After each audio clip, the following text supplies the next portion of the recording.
Open kanal, palabas ng district, bawal ang truck. Bakit nga ba kaya? Yan ang titingnan natin. Bakit ba pinagbawal yung truck dito sa may palabas ng district nito? At ang iba nga ay nahuli katulad nito. Ano kayang meron?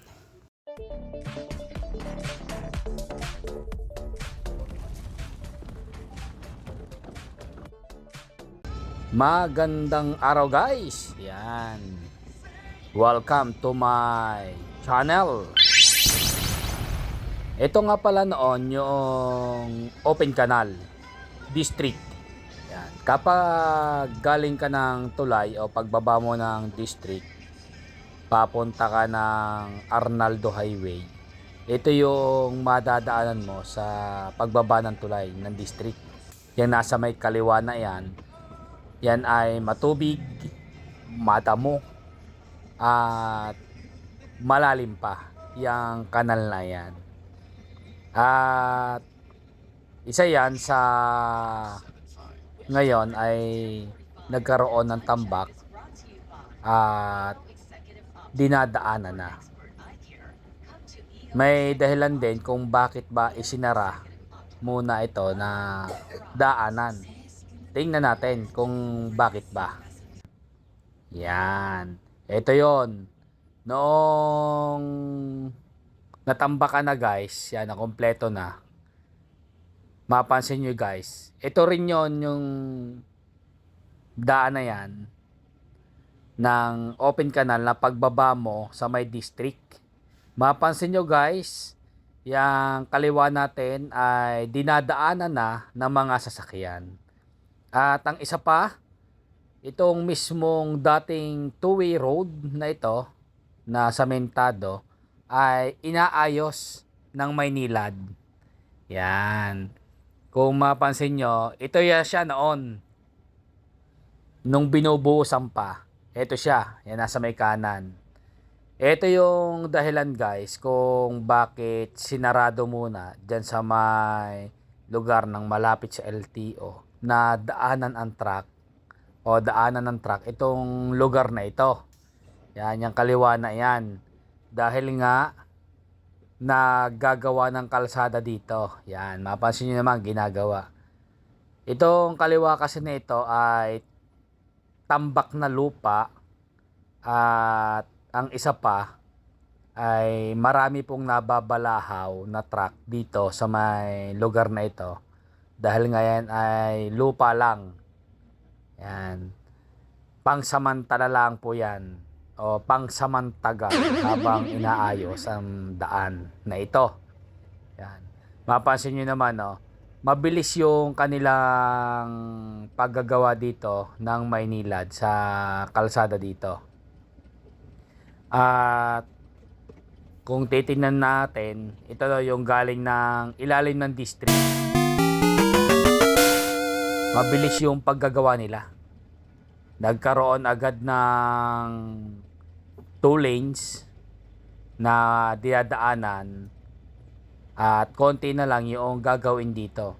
Siguro pagkatapos nito ay padadaanin na rin yung mga truck. Wait a minute! Nung tinabas yung mga damo din sa may diretsyon na ito, pagbaba ng district, kaya sa may kanan na yan, kala namin ito yung bubuksan. Yan yung gagawin na yan. Hindi pala. Kundi yan nasa may kaliwa na yan. Ng rough road. Na ginawang kalsada muna o daanan yung lupa. Dati kasi nung walang nababalaho dito sa may rough road na yun sa may kaliwa ay pinapadaanan po talaga ng truck yan. Kaso nga nitong mga nakaraan, mayroong dumating na malakas na ulan, marami pong nabalahaw dyan sa lugar na yan. Kaya lumambot yung lupa at doon pinagbawal na daanan muna ng mga truck hanggat hindi natatapos ito. Mapansin nyo guys, itong lugar na ito, kung kanina ay ginagawa pa, binubuhusan pa, ay malaki na improvement. Yan o, nakakadaan na tayo sa bagong gawang kalsada. At pagkatapos, naandito na sila sa may kaliwa na ito. Ito na yung inaayos nila. Yan, oh. malawak na po yung nagawa nila. Minabadali nga ito ng Maynilad para pagkatapos siguro nito ay makakadaan na ulit yung mga truck niya na yan, at maaring baguhin na uli yung daan na yon. Baka alisin na uli yung tambak ng lupa na yon para gawin uling kalsada katulad nito. Yan, na ganyan nadadaanan ng iba't ibang sasakyan. Yung kasi pang samantala lang po yun guys, na tambak na lupa na yon para lang madaanan at hindi magbunsod ng sobrang traffic sa lugar na yan. Yun po yung dahilan ng pagharang ng mga truck dito, gawa nga ng nagagawa doon sa may Maynilad na yon. Tapos nababalahaw. Yan. Konting tiis lang guys, sa mga susunod siguro ay pwede na madaanan ng truck yan, yung palabas ng district. Pero yung papasok naman guys, walang problema. Halimbawa, kung kayo ay galing ng district papuntang Arnaldo Highway, wala naman pong problema. Pinapadaan naman. Yun lang pong palabas. Yan. Kasi pagka po yan ay may nabalahaw uling truck, tapos naggagawa sila dyan o nagbubuhos, naghahakot ng mga binakbak na concrete, ay magbubunsod po ulit ng sobrang traffic.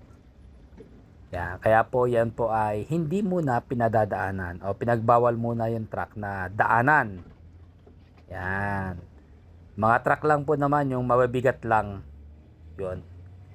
At meron po naman tayong ibang option. Marami naman tayong option dyan na pwedeng madaanan. Katulad na lang nung Malagasang Road na yan papuntang Imus Boulevard. Yun.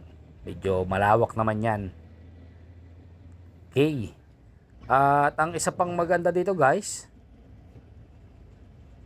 yung dating may harang dito pagbaba ng Malagasang flyover, yan po naman ay maganda na.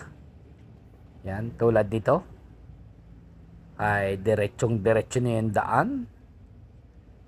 Yan. At wala nang harang dito sa daan na ito. Yan. Dati lupa lang to eh. Yun oh. Ito yung bagong kalsada. O, yan oh. Dati ay may harang pa yan, hindi pa pinadadaanan. Pero sa ngayon ay kompleto na. Yun. Sa ngayon guys, sunod muna po tayo. Yan, katulad yan no. Nag-U-turn po yung mga truck dito sa lugar na ito. Kapag ka po minsan kasi sinasarada tong may gitna. Yan. Yun ang ginagawa nila. Sinasaraduhan yan yung pinaka-gitna dito. Tapos yung mga truck ay dito na lang nag-U-turn. Yon. Yan po ay isang ano nila, dahil nga may oras na matraffic sobra dito. Pinag-U-turn na lang nila. Naiipon kasi sa lugar na ito. Yan, dito sa lugar na ito. Nagkakaroon ng sobrang traffic doon sa kabila, sa kanan. Yan, kaya minsan hinaharangan nila yan. Yung iba naman ng mga truck, hindi napapansin yata yung signage doon na malaki. Kaya ang nangyayari, napapadiretso sila. Minsan, hinuhuli na nila dahil nga paulit-ulit. Pero minsan naman, pinagsasabihan, natatandaan naman siguro nila yan. Yung mga dumadaan dyan palagi. Sa ngayon nga pala guys, ay meron nga pala nagaganap na Toyota Gazoo Philippine Racing Cup dito sa may lugar ng River Park.